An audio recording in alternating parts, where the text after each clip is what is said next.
Thank you very much, ma'am, and thank you very much to the Toll Network for inviting me again.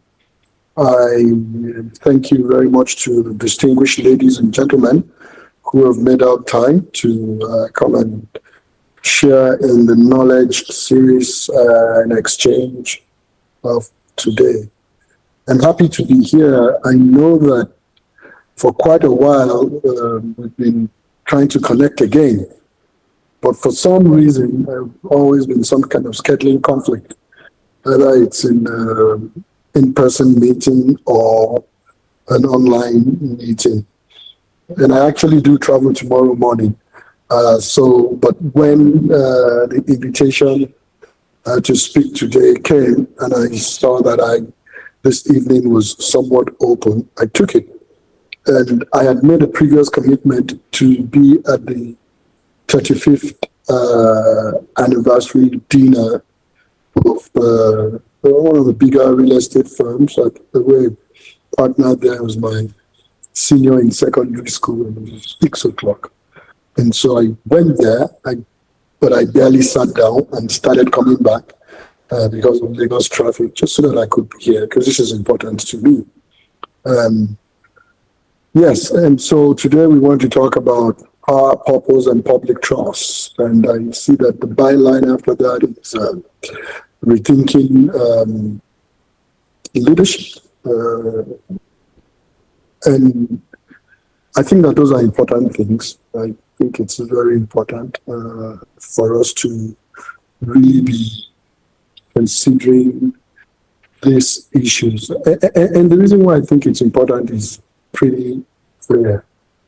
I may be wrong, but my opinion is that our country is experiencing a progressive decline.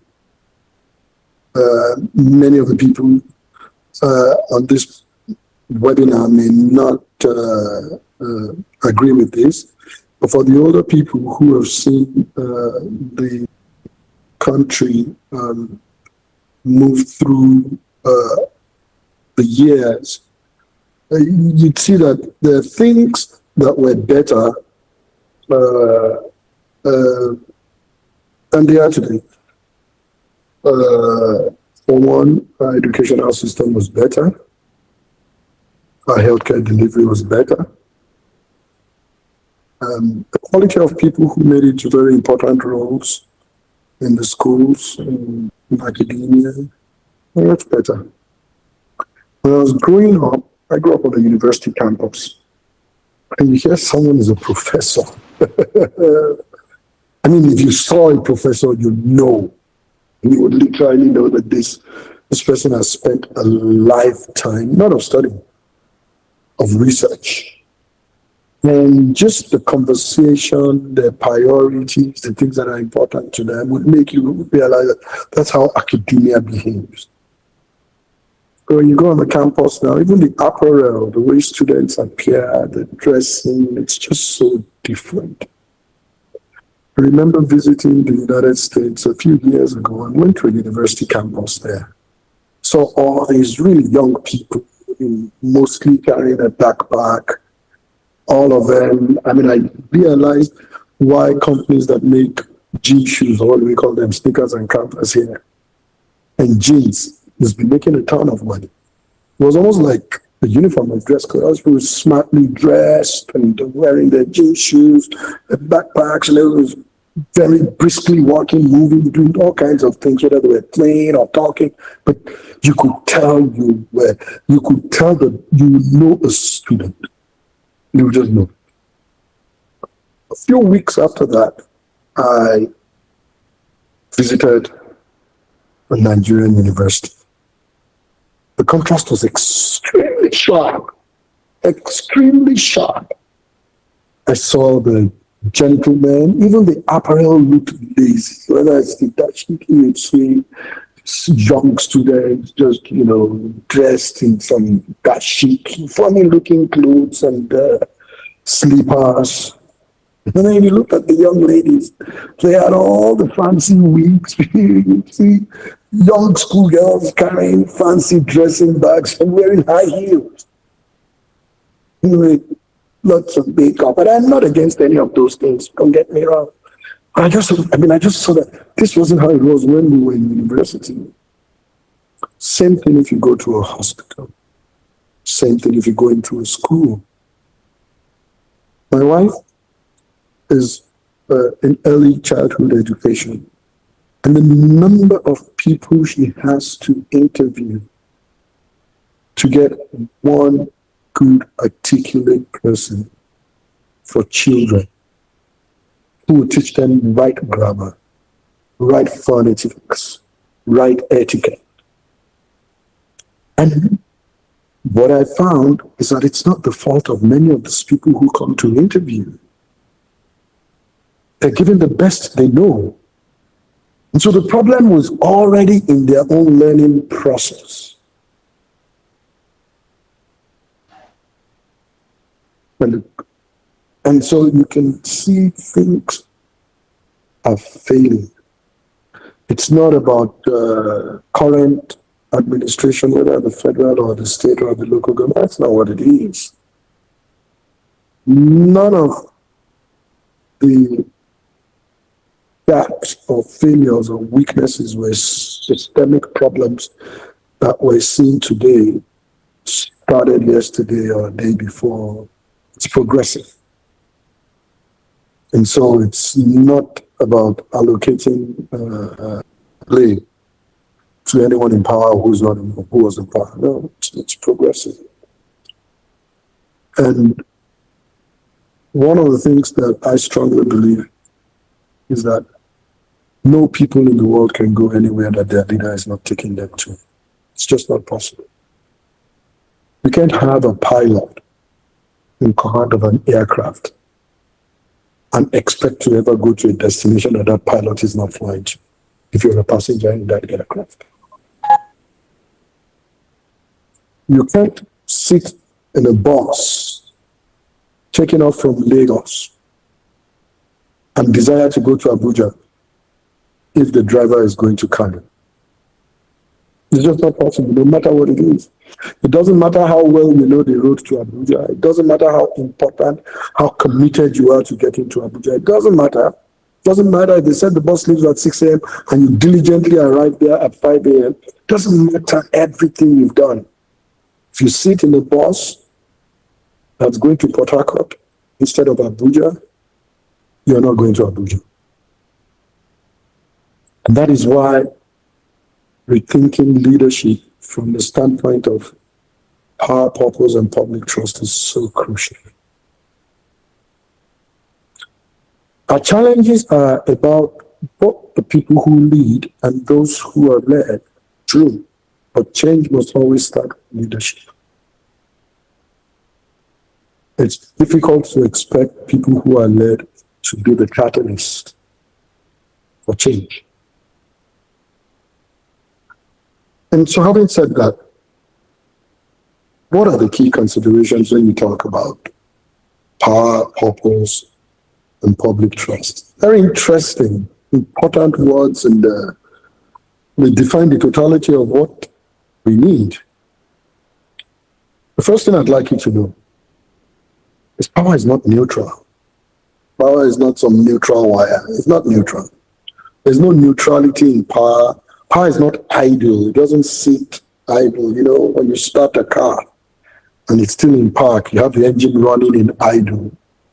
No, power is never idle. It is not neutral. It is either used to serve a purpose larger than the holder of that power, maybe an office holder, whatever. So it is either used to serve a purpose larger than that person, or it is used for self-serving. And once it's self-serving, it's small. But remember that. When you look at... Sir, yes. Please, can you please help us increase the volume? Oh, you can hear me well? Is it better now? Do you hear me better now? Yes, I think it's better now. Okay. Yeah. And so when you look at people in power or aspiring to power, make no mistake about it, They're not going to arrive there and power will just sit down idle. Power would always be used for the purpose larger than the office holder or self-serving for the purpose of the office holder. So remember that about power. What about public trust? Public trust is really the bridge between authority and legitimacy. Authority comes from your role. So if you're appointed to a position, you have authority. If you're elected to a position, you have authority. If you're promoted to a position, you have authority. If your wealth, your personal wealth has taken you to a place where you can influence actions or determine what happens, you have authority. But authority is not the same thing as legitimacy. It is public trust that creates the bridge between authority and legitimacy.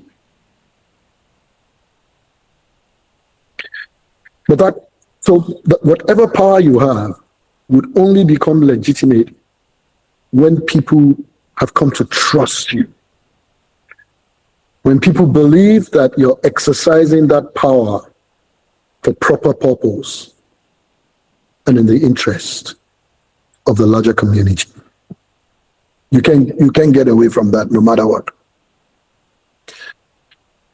And so in public life, you would always be called upon to answer one question,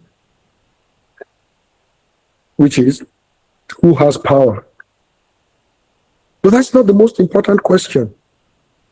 The most important question is really, what is that power for? Who has power will change periodically. If you're appointed to a role, you have a tenure. If you're elected, you have a tenure. What won't change periodically is the purpose of the power invested in that role. And it's the more important question. And so how do we understand power? You must understand power and purpose for you to even function and make any meaningful change as a leader, especially in politics. And power is really the ability to influence decisions, allocate resources, enforce rules, shape outcomes, or just generally affect people's lives. But power without purpose is nothing but domination. Any power that has no purpose, or anybody holding power that cannot identify the specific purpose, it's just pure domination. And sometimes that's what we have from our political leaders, just domination. But purpose without power is nothing but aspiration. It's just aspiration, nothing else. Remember a preacher who used to say, vision without provision is equal to television. Meaning that all you do is you just look at it. You can't do anything if you have a vision and there's no means, there's no resource, nothing to back up your vision to a point of execution. It's just television. You'll just be looking at it. Same thing with having purpose, having clarity of purpose, being self-driven. It's almost like someone who runs for office has a very important manifesto, has very clear ideas, but doesn't get elected. And so all your purpose without power is nothing but aspiration. Power guided by clear public purpose can build institutions. When I went into public office, there were things that were clear to me. I understood that the role of a chief executive in an agency, it's a powerful position, regardless of what the agency is. It's a powerful position. You have the backing of the coat of arms. You have a law that empowers you to do certain things. Just by saying some things, it's impossible. By the signature on a piece of paper, things could change. And so for me, the questions were, what is the purpose of this power? Because it's that purpose that will guide what I do every day for however long I'm in that role. And so power must be guided by one, remember this, clear public purpose. Clear public purpose. What is public purpose? The interest of everybody. Interest, the larger interest beyond your own interest, or this narrow interest of you, your friends, and your colleagues, or your family and associates. Power must be guided by clear public purpose. Because when power is guided by public purpose, it can what? One, build institutions. So I recognize that my role was to build the institution that had been entrusted to my care. Number two, purposeful power must correct injustice. And so for me, the injustice inherent in the relationship between consumers and business owners needed to be corrected. And that was a key purpose for me and for the power that had been given me by the appointment. It must protect the vulnerable. And so I went into consumer protection. And I looked at it as, what was the matrix? What was the impact of that agency? How did the vulnerable people feel? Did people who felt that they had been done bad by a company or something they had bought, did they have somewhere to go? Or were they helpless or powerless against those who had exploited them? And so for me, it was important that the purpose of the power that had been given was to protect the vulnerable people. Enforce rules.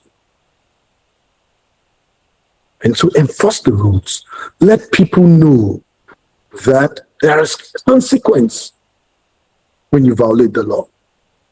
And finally, inspire confidence in the society. And when I left office, I remember saying to an assessor who sent me a nice message, and I said, go back and look at, for you to give me this assessment, which is a very nice assessment, what I would like is for you to go back and check my conduct over the years against each of these heads. Was I successful in building or strengthening an existing institution? Was I successful in correcting injustice? Was I successful in contributing at least my own might to protecting the vulnerable? Did I enforce the rules?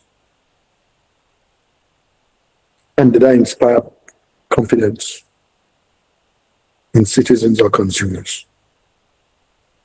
If all those questions are answered in the affirmative, then yes, I found public purpose for the power that was entrusted to me. If not, it's a failure.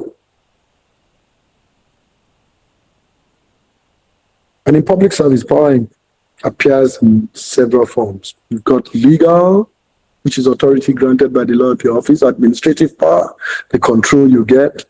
You've got informal power, just who you are, the influence that arises from your reputation, your network, your access, your expertise or proximity to decision makers, and then your moral power, your moral compass.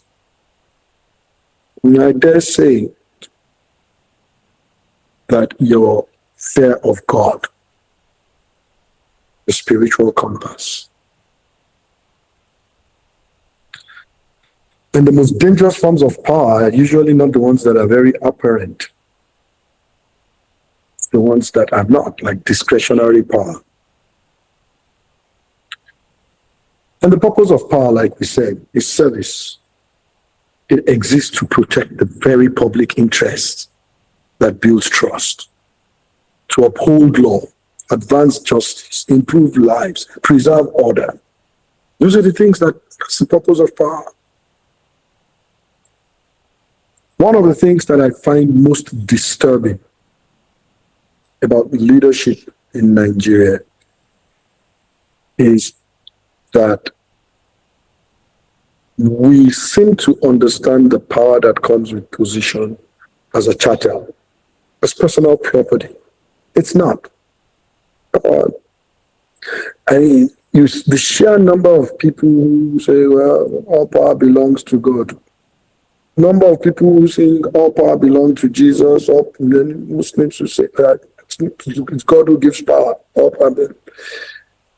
But it's just a rhetoric, because they exercise the power in their hands like it belongs to them. Whereas power actually, after God, belongs to the people. You're just a trustee. For instance, in an election, what exactly are we doing? We're choosing to surrender and concede what really is our power by a democratic process and entrust it to you for the purpose of looking after us. Simple. That's all it is. That's all it is. So it's not personal property. And so, if you have the benefit or privilege of holding office, you must ask yourself, is what I'm doing lawful? Is it fair? And does it serve the public interest? If those questions do not come up with strong answers, public trust will be eroded. And once public trust is eroded, legitimacy is gone. You're just empowered by authority, not the real thing. Because people only trust institutions or leaders when they see consistency, transparency, accountability, fairness, courage, and humility. Other than that, they won't trust. And trust takes years to build and only moments to destroy. I'd like to talk a little more about abuse of power before I close, and then we take this to a question and answer if there are any questions. Power is abused when it is used for private gain. Anything that is inconsistent with the public interest or the original anticipated purpose of that power is abusive. It is abusive when you use it for revenge or favoritism or intimidation or self-preservation or political convenience. None of that is public interest. All of that is about your own self-interest. Remember, we started about power must have a purpose. If it's not a public interest, then it's in self-interest. An abuse of power doesn't always look dramatic. It's not always about a policeman who discharges his gun and kills somebody or just stops you on the way and starts beating you. Yeah, that's abuse. But there are other ways, there are less dramatic ways where you abuse power. If you selectively enforce the rules, meaning that some people get the hard end of the rules, some people don't, that's abuse. If you refuse to act when action is required, that's abuse of power. If you punish critics, oppress or suppress opposition, or people with two dissenting opinions must suffer, that's abuse. Remember, we also said power that is not used in the overall public interest,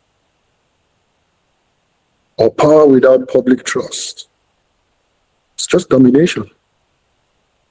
And so if critics or the opposition can't speak, if people cannot disagree with you, if any dissent must be crushed, you're just abusing power. When you bend the rules for the powerful, you're abusing power.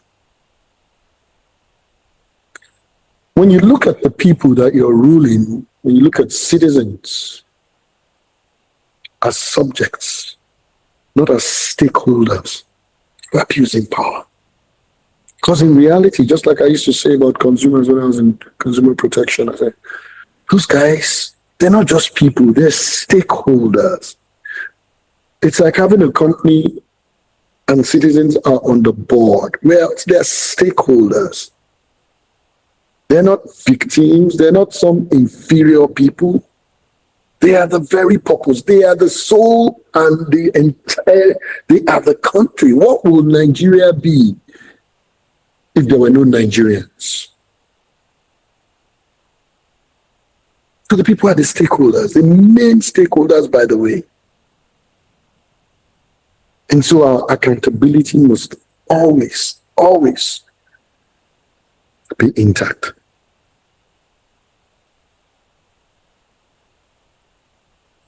And so we must always ask ourselves, what we do with power? Why do we even have power at all?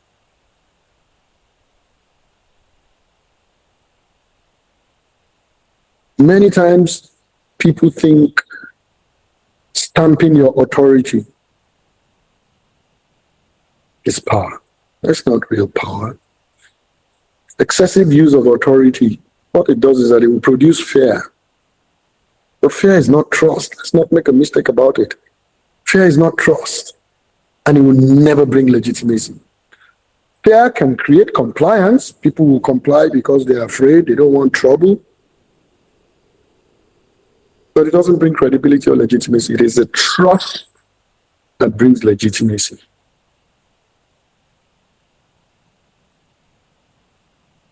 And so, when you have loyalists or cliques, you choose to reward your loyalists regardless of merit, you're abusing power.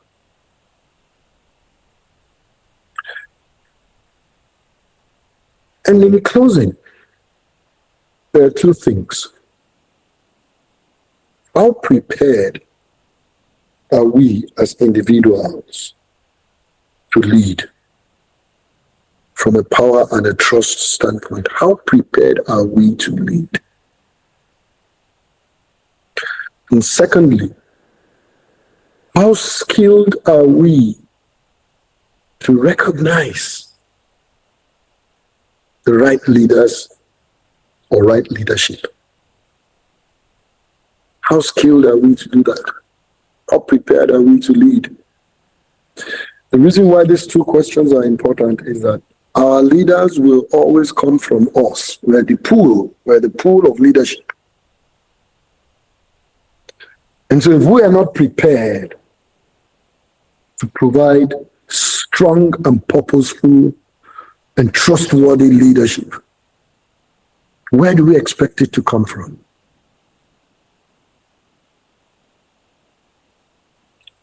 And the second question about how skilled are we in recognizing the right leadership is that if we're not going in to lead by ourselves, we're certainly part of the process where leadership is imagined. Are we able to identify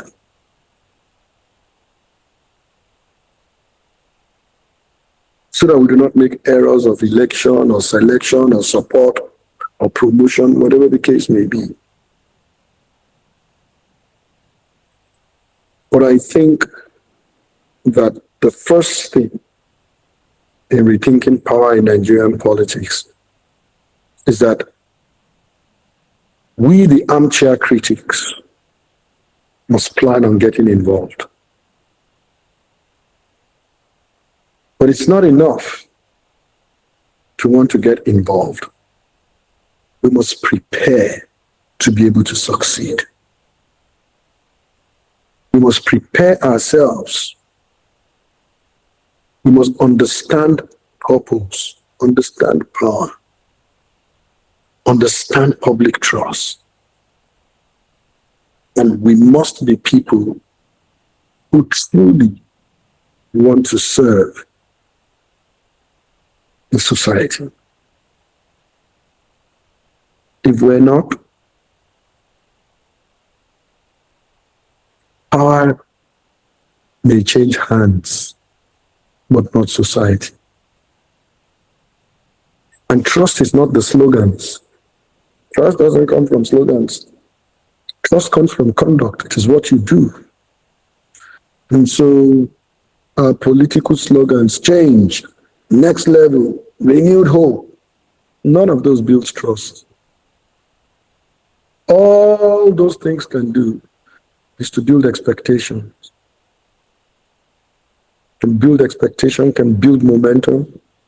But what ultimately builds trust is your conduct. And when that conduct is tested against your political slogan, when your conduct is tested against change, when your conduct is tested against next level, when your conduct is tested against renewed hope, then you can earn people's trust. And leadership in politics is not only about the people who become governor, presidents, senators, House of Reps, House of Assembly, councillors, chairmen. No. In the church, in the home, in the association, in the mosque, there's an element of politics everywhere. If we learn to serve in the small room units, if as a man, your commitment is to the larger good of family, extended, and community, you're better prepared for leadership than somebody who doesn't have those same shared values. If as a woman, you subordinate yourself for the better good of family, extended, then you're prepared. But if you're a woman and your anxiety and animosity is about, my in-laws, all these cousins and all of that, all these people are problems, you're not that prepared. If you're a man and always look, whatever resource I can save, this woman that is my wife and these children, once we're okay. Those are important things, but you have to, something has to be bigger than you. The ones who actually just, the woman who just thinks that, look, or the man who just thinks that, me before others, even me in family, what about, look, what did my parents do for me? Let them go and sort it. You're not even qualified at all. And you're talking about preparation. But you, when it's all about yourself, even before family, you're not even qualified at all. Nigeria has to stop the cycle of unqualified leaders. And we should, because across the length and breadth of this country, there are incredibly qualified people for leadership who would know the dynamics between power, purpose, and service and public interest.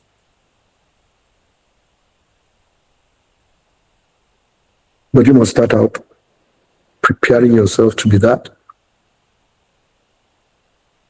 and strengthening your skills to know it when you see it in others who aspire to leadership. Thank you very much. I hope this has been useful. Perhaps, I don't know how the program runs. Perhaps you might want me to answer some questions, if any. Wow, wow, wow, wow, wow. This is so rich. Can you please appreciate Mr. Babatunde Irukera? We appreciate you deeply, sir. We appreciate you deeply. You have not only spoken, you have imparted us. You have challenged us to do so many things, to be prepared, and also to strengthen our skills. Thank you very, very, very, very much, sir. So many persons are appreciating you, sir. Thank you. Thank you so much, sir. All right. Before I take questions, I would thank you, everyone. Thank you so much. Thank you. Thank you. All right. So you mentioned how you've had a busy schedule today and you've made it all out to us. We are deeply grateful for the sacrifice as well. Thank you for counting us as upcoming leaders who want your impartation. Okay, quickly in the chat, in the in-call messages, I want one, two, three persons to drop what stood out for them. Knowledge has been passed. I want one, two, three persons to drop what stood out for them. Before I take questions, if you have questions, please raise your hand. Raise your hands if you have questions.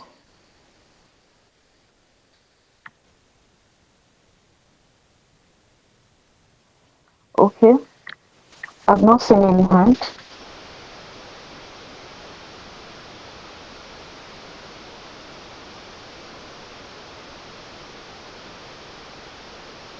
Hear that power without purpose is domination. Purpose without power is only an aspiration. Ade Bolade, thank you very much. That cannot leave us in a jiffy. Questions, questions, great leaders. I've not seen anyone raise hand. Questions, questions.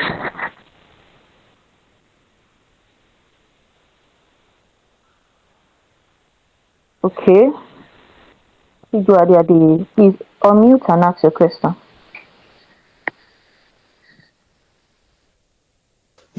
All right, thank you so much, sir.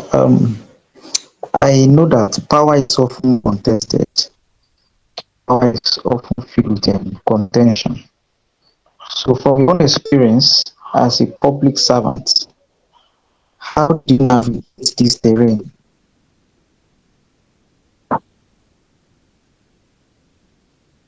Or enforce policies and regulations? So, how did you handle that, and how did you overcome if such ever occurred? Well, you're right. Power is always contested and is always in contention. But again, if you're going to earn public trust and sustain it, you would have to be fearless. You would have to be fair. And you'd have to be accountable and transparent. And so what we would do is be guided by what you believe is right. Regardless, that's the whole purpose. Any exercise of power in a manner to protect yourself, to protect your role, to keep your job, is self-serving. Remember, we started by saying that once it is not in the overall purpose of public good, it's self-serving. I mean, I remember once when a minister called me when I was on the job and said, "Today, I don't think you would last tonight on this job." President Buhari had called him at the time, very upset, and told him to come and see him at 3:30 p.m. or something like that, about something somebody was doing under him that was a mess and was a problem. He didn't even know. So he was also just trying to find out, and said he found out that he now found out that the former governor of the state had actually gone to report to the president that I shut down a business that were discouraging investors. These people came to Nigeria, invested, put the money, did this, and then I just come and shut it down. And this is what that were messing up the country and frustrating the president's efforts to encourage investment. And I think it had been somewhere we shut down that same day. Then it was a food business, making vegetable oil and all kinds of other things. And we shut down their warehouse in Abuja. And so the minister called me and said, "Honorable Minister, that's okay. I'm not at my desk now, so even if I got fired now, I don't have anything to go back there to take. Each time I take my bag and I'm leaving that office every day, you'll never see a photo of me on my desk or my family. My pen is in my pocket. There's nothing I take in there that is not in my, maybe I take my office bag every day and I bring it out. Not my home. I've never felt at home in public office. I just go there to do the work. Now, if you come to my desk in my home, you see my flask, you see my family picture, you see all kinds of things. Yeah, that's mine. And so he called me back after I said the president has rescheduled his meeting with him to 6 p.m. And he wants to understand what I said. Well, this is what happened. So, okay, can you just give me something so I can speak when the president is speaking? Not to save you, but just for me to be on top of it. Like, so that I won't even look like a minister who doesn't know what's going on. So I called the team. I said, okay, you have photos, don't you? You have videos. I said, can you make me a photo book and a video book that I can just send to the minister? And then there were things that we seized, cans of food, baked beans, sweet corn, hot dogs, things that expired.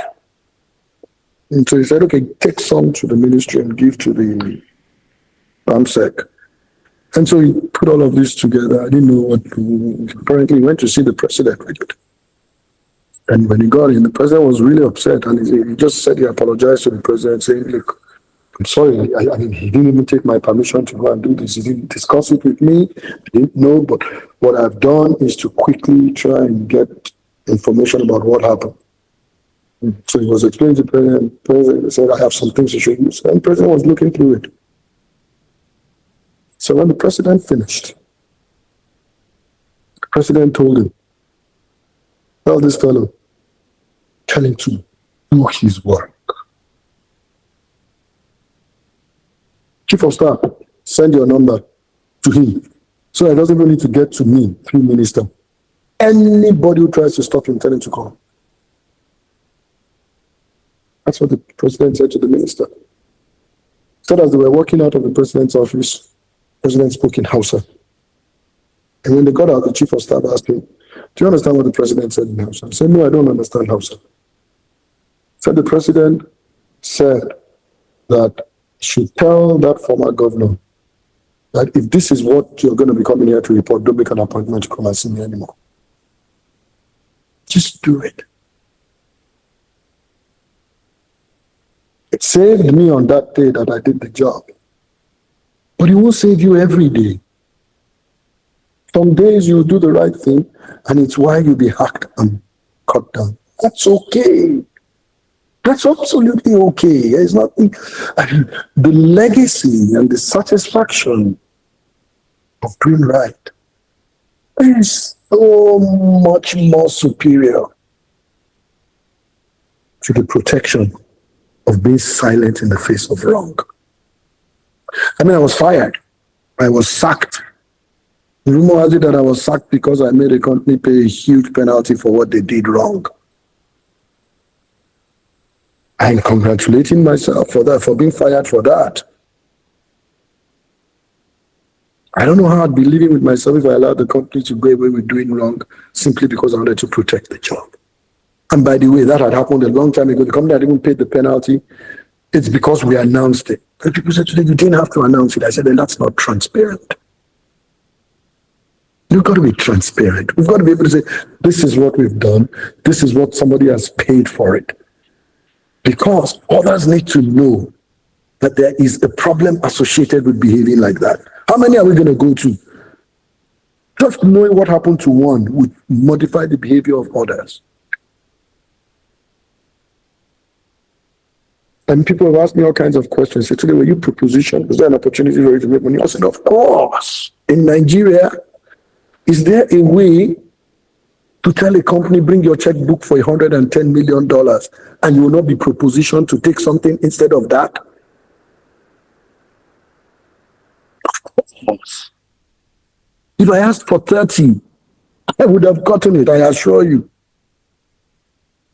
Or if I said, give me 20, and I'll reduce this 100 down to 30 for you, so you pay 10 and you give me 20. They would have done it. And so you've got just to make up your mind and let the chips fall where they may. And if you're a child of God, understand that your life is on autopilot too.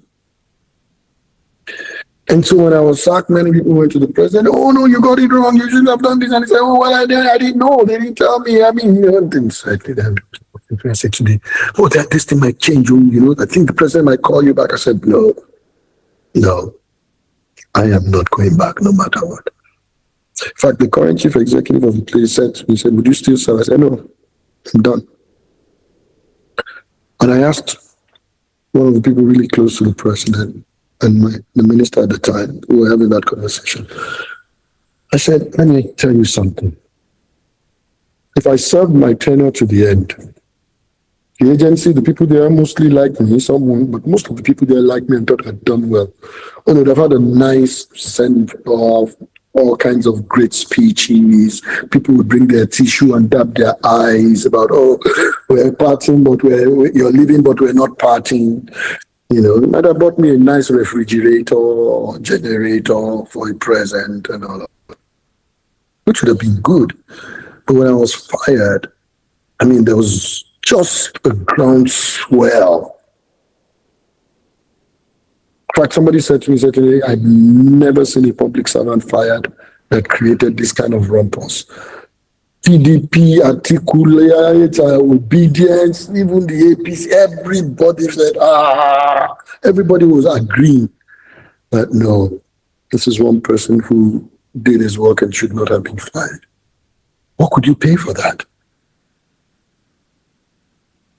So now here I was, fired from a job that has catapulted me to a far bigger stage than the job I was fired from. And it was because I took a risk. A risk to say, no, let's be transparent. Let's tell everybody what happened. I'm not going to take anything from anyone. And they said, look, today, this thing, they check this thing and they see something, they will come after you. I said, I'm sleeping with both eyes closed. People even said today, go and cool your feet, go abroad for some time. I've never gone anywhere. My home is my home. Nobody knocks on my door and I say, wait, let me see who's there. I open it right away. So there's you've just got to understand that, if it's not about you or personal enrichment, do the right thing. It doesn't matter how it ends. Just do the right thing. You just do the right thing. You can't do right by people and be on the wrong side. You just can't. That's what I found out. I mean, remember what we said? Build or strengthen institution, inspire confidence in people, protect the vulnerable, enforce the rules. You can't do those things. And even in a country like Nigeria where things are messed up, ultimately, if you take a role, if I went in there to brand myself, I would have compromised on so many things.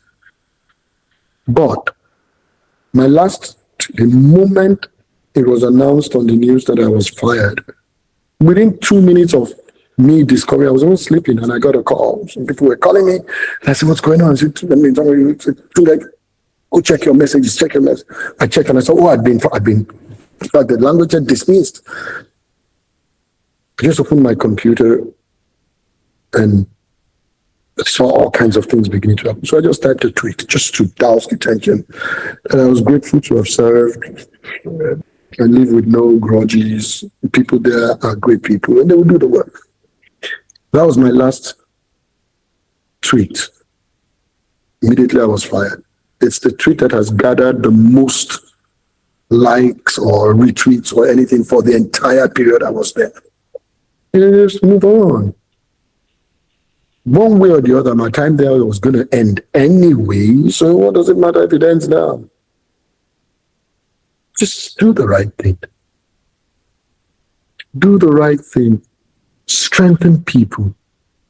Raise people. Hold them by the hand. That place is existing today. People who we worked together, who we recruited and we held up by the hand, they're there. And they're building a future.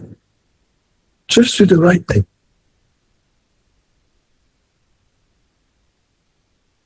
Yeah. Wow. Inspiring. Just do the right thing. Ladies and gentlemen, I crave your indulgence to appreciate Mr. Baba today. Those words were heartfelt. I was just glued to his words, looking like he should not just stop, he should continue sharing the experiences with us. Heartfelt. Thank you so much, sir. Okay, I have one person still raising hand, sir. But let me quickly go Good. to the income messages. I have a few lines there. Okay, Mr. Richard said we must be prepared to get involved. He said this stood out for him because for many years that him and many others have been watching from afar, so we must be prepared to get involved. So Mr. Oladejo also wrote that power must be guided by clear public purpose, not personal and family purposes. This is how to build institutions. Those were the words that stood out for them in the course of your teaching, sir. Okay, Mr. Yodeji Jeremiah, kindly unmute. Let's have your question. Thank you. Okay, thank you. Can everybody hear me? I can hear you. Yes. Yeah. Okay. Thank you. Yeah. Thank you very much for the beautiful session and for some of the things that has been passed across. So I was actually going to type this into the chat box, but I didn't want to get misinterpreted. So one of the things I got, of course, I'm just going to be paraphrasing. It's like bending the rules in favor of your loyalists is a form of abuse of power. So I've been in, a few leadership positions, and I did not want to use the word compromise because I think you mentioned compromise, and so I didn't want to use the word compromise. So I just wanted to talk about a leader and bending the rules in favor of people and being flexible. So I did not want to use the word compromise now. So I just wanted to, understand that balance between being flexible and bending the rules in favor of a particular situation and not be tagged as compromise. I don't know, sir, if the Very good question. Okay. question. Very good question. One of the things I always say is that power is more potent in its appearance than in its exercise. Some of you have children. If you don't, you've been children before. You're very afraid of the discipline your parents will mete out to you for something you've done or you're doing or something. But the moment you have been smart, you're like, well, the worst has happened. What next? And so you're more likely to be compliant because you don't want consequence. And one of the things about power for it to be effective is that there's some measure of discretion. And exercising your discretion in a transparent and fair manner is not compromise. And it's not like you're treating others inconsistently.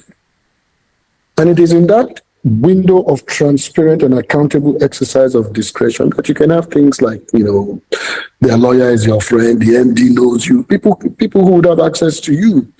I agree that people who have access to you should have a benefit for that access, and it should be mutual. I mean, when people would say, I wasn't interested in who got a contract where I work, but when they criticize other people, say, give the contract to somebody he knows. I said, wait a minute. Do you want to give a contract to a stranger in a place like Nigeria?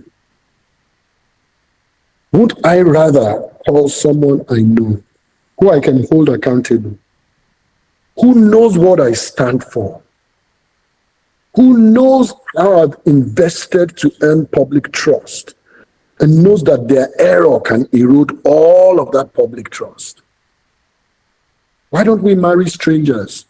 Why don't we go to a doctor that we don't know? Why do we look for referrals to go to a doctor, to go to a mechanic, to go to a lawyer? And so that connection and assurance. And so when my friends who are lawyers would come to me, I would say, look, I would say, okay, yeah, you've come to me, it counts for something, but here's what it is.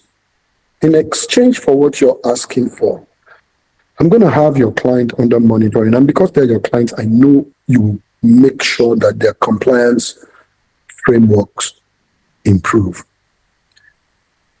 His clients are able to say, thank God for our lawyer. He was Tunde's classmate. And I'm able to say, thank God for the lawyer they worked in here with. I was able to get their compliance framework up and going.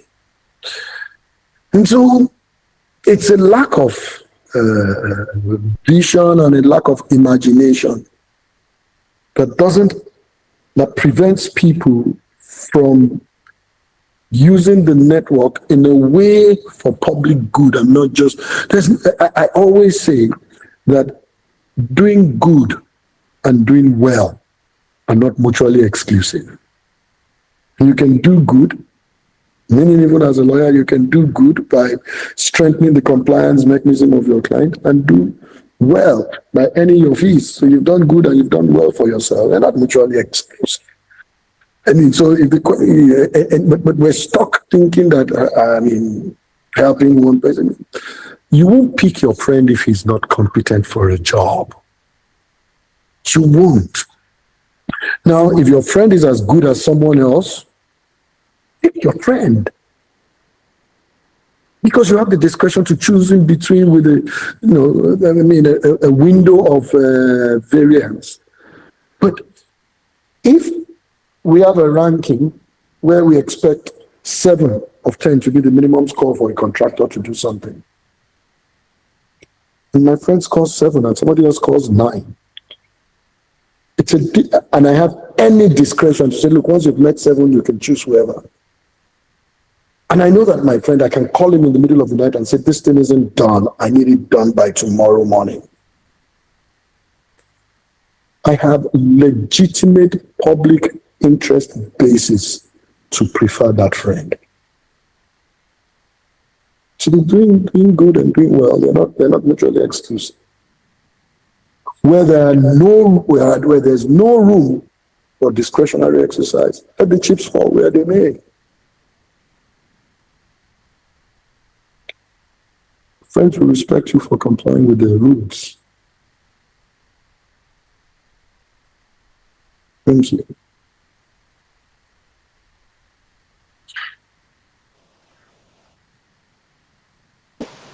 Okay, thank you so much, sir. I hope those questions, the answers to the questions have satisfied Mr. Ayodeji and also Mr. Adeyeye Shijuade. Okay, from my end, I would like to say a few things that stood out for me. You mentioned that power will change periodically. So what is the power for? What will not change is the purpose of the power. So I must use that power to build public trust. You also mentioned the fear of God, sir. That's your spiritual compass. Wow, that is so scarce in time as this. That you said you're a child of God. It stood out for me. Thank you very, very, very. I believe that we have been blessed today. We've been imparted with knowledge that will surpass our generation, holding us to integrity, ensure to get people's trust, and also to do the right thing at all times. Because once we build public trust, not because we want people to fear us or because we want to stop our authority. Somebody is saying this is deep, rich, insightful session. Thank you very much, Mrs. or Miss Bosola Folabi. So it means that we have all been blessed. And I want to encourage everyone on this call today, beyond you joining, please, application is the best thing that can happen to knowledge. We must apply this wherever we find ourselves. As a leader, in your corner, in your assignments, in your tasks, ensure to apply all of these things. Okay, do we have any other person that wants to ask a question? I'm giving one person a chance. I'm looking at 2 minutes time for us to end the call. Is there any other person? One. All right, no other person. Once again, thank you very much, sir. Thank you very, very, Thank very, very you. much. We cannot thank you enough. First of all, thank you for giving us this time, and thank you for responding to our call. And lastly, thank you for blessing us deeply tonight. Okay, everyone, see you next month. Take care and good night. Okay. Okay. Sorry, please, everyone, kindly hold. Sir, I wouldn't know if you would like to say one or two things to us before we end this call. Is there a final call and encouragement to add to what you've said before this time? The only thing I would like to say is that Okay. it doesn't matter how bleak things look. Future is bright. And even when it looks terrible, what are the options? Succumb to despondence or hope anyway? Better to hope. Wow. Let us hope the future is bright. I hope someone is also holding on to that. Thank you so much, sir. Thank you, great leaders, for turning in this month. See you again the same time, third Friday of every month. We'll see you again in July. All things being equal, if there's going to be a change, that I don't think so, it'll be well communicated to everyone. Thank you and God bless you. Thank you so much, sir. Have a restful night. You Bye, too. Take care. everyone. Bye. Bye. Bye. Bye.